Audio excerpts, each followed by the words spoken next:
सरस्वती व्यासं ततो जयति मूकं करोति वाचालं पंगुलं लङ्घयते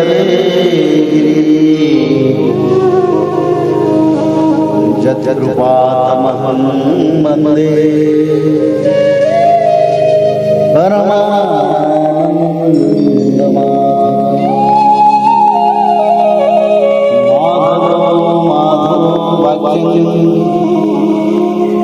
माधव हरि परन्ते साधवानिधिं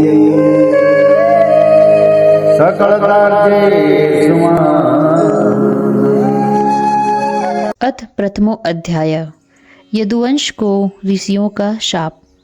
व्यास नंदन भगवान श्री सुखदेव जी कहते हैं, परीक्षित, भगवान श्री कृष्ण ने बलराम जी तथा अन्य यदुवंशियों के साथ मिलकर बहुत से दैत्यों का संहार किया तथा कौरव और पांडवों में भी शीघ्र मार काट मचाने वाला अत्यंत प्रबल कलह उत्पन्न करके पृथ्वी का भार उतार दिया। कौरवों ने कपटपूर्ण जुए से, तरह तरह के अपमानों से तथा द्रौपदी के केस खींचने आदि अत्याचारों से पांडवों को अत्यंत क्रोधित कर दिया था। उन्हीं पांडवों को निमित्त बनाकर भगवान श्री कृष्ण ने दोनों पक्षों में एकत्र हुए राजाओं को मरवा डाला और इस प्रकार पृथ्वी का भार हल्का कर दिया। अपने बाहुबल से सुरक्षित यदुवंशियों के द्वारा पृथ्वी के भार, राजा और उनकी सेना का विनाश करके प्रमाणों के द्वारा ज्ञान के विषय ना होने वाले भगवान श्री कृष्ण ने विचार किया कि लोक दृष्टि से पृथ्वी का भार दूर हो जाने पर भी वस्तुतः मेरी दृष्टि से अभी तक दूर नहीं हुआ, क्योंकि जिस पर कोई विजय प्राप्त नहीं कर सकता वह यदुवंश अभी पृथ्वी पर विद्यमान है। यह यदुवंश मेरे आश्रित है और हाथी, घोड़े, जनमल, धन बल आदि विशाल वैभव के कारण उच्च श्रृंखल हो रहा है। अन्य किसी देवता आदि से भी इसकी किसी प्रकार पराजय नहीं हो सकती। बांस के वन में परस्पर संघर्ष से उत्पन्न अग्नि के समान इस यदुवंश में भी परस्पर कलह खड़ा करके मैं शांति प्राप्त कर सकूंगा और इसके बाद अपने धाम में जाऊंगा। राजन, भगवान सर्वशक्तिमान और सत्य संकल्प हैं। उन्होंने इस प्रकार अपने मन में निश्चय करके ब्राह्मणों के शाप के बहाने अपने ही वंश का संहार कर डाला। सबको समेटकर अपने धाम में ले गए।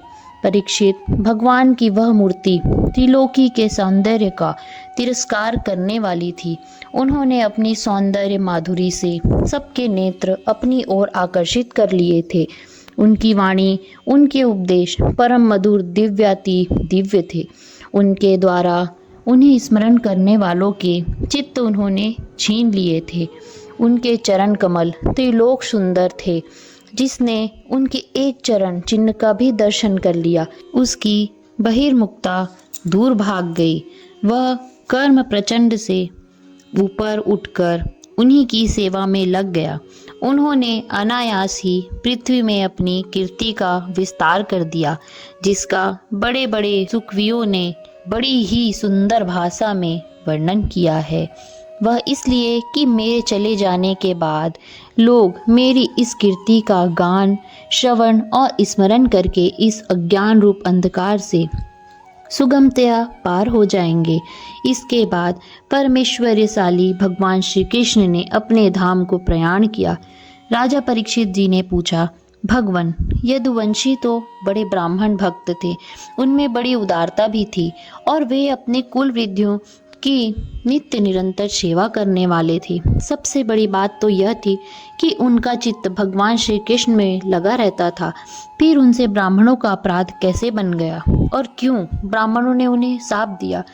भगवान के परम प्रेमी विप्रवर उस शाप का कारण क्या था तथा क्या स्वरूप था?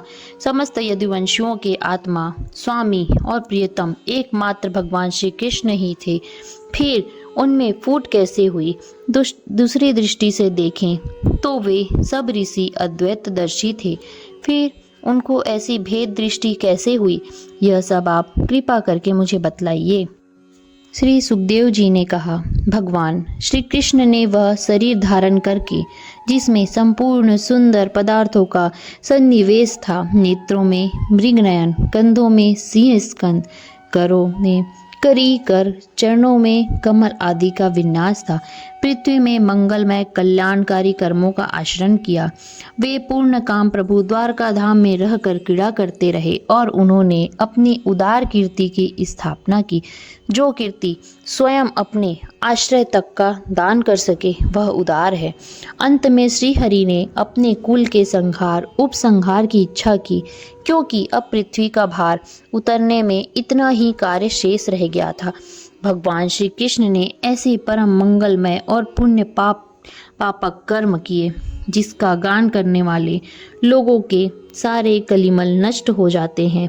अब भगवान श्री कृष्ण महाराज उग्रसेन की राजधानी द्वारकापुरी में वसुदेव जी के घर यादवों का संहार करने के लिए काल रूप से ही निवास कर रहे थे।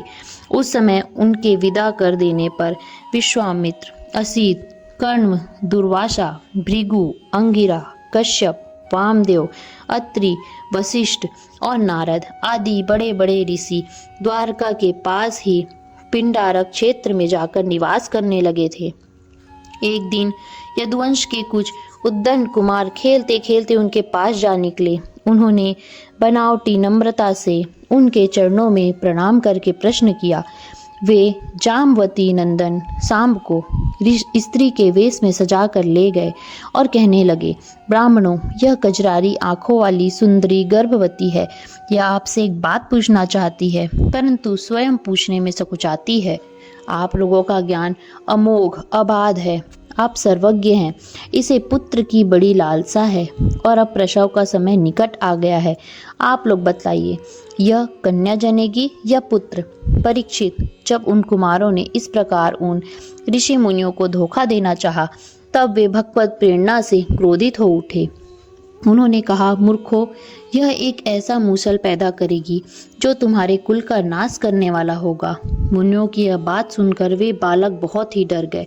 उन्होंने तुरंत सांब का पेट खोलकर देखा तो सचमुच उसमें एक लोहे का मूसल मिला। अब तो वे पछताने लगे और कहने लगे, हम बड़े अभागे हैं। देखो, हम लोगों ने यह क्या अनर्थ कर डाला, अब लोग हमें क्या कहेंगे। इस प्रकार वे बहुत ही घबरा गए तथा मूसल लेकर अपने निवास स्थान में गए। उस समय उनके चेहरे फीके पड़ गए थे, मुख कुमला गए थे।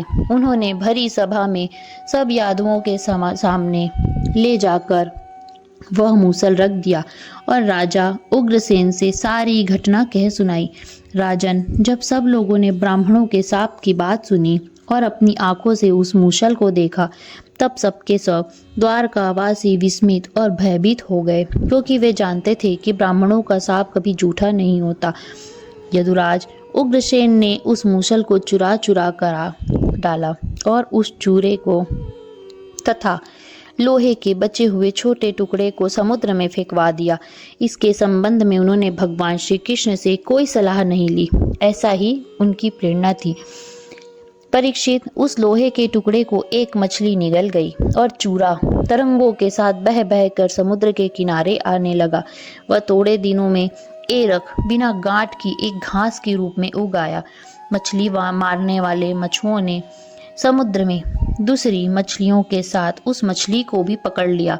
उसके पेट में जो लोहे का टुकड़ा था, उसको जरा नामक व्याध ने अपने बाण के नोक में लगा दिया।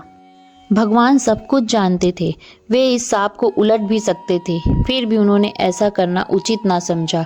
काल रूपधारी प्रभु ने ब्राह्मणों के शाप का अनुमोदन ही किया। इति श्रीमद्भागवते महापुराणे पारमहंस संहितायां एकादश स्कंधे प्रथमो अध्याय।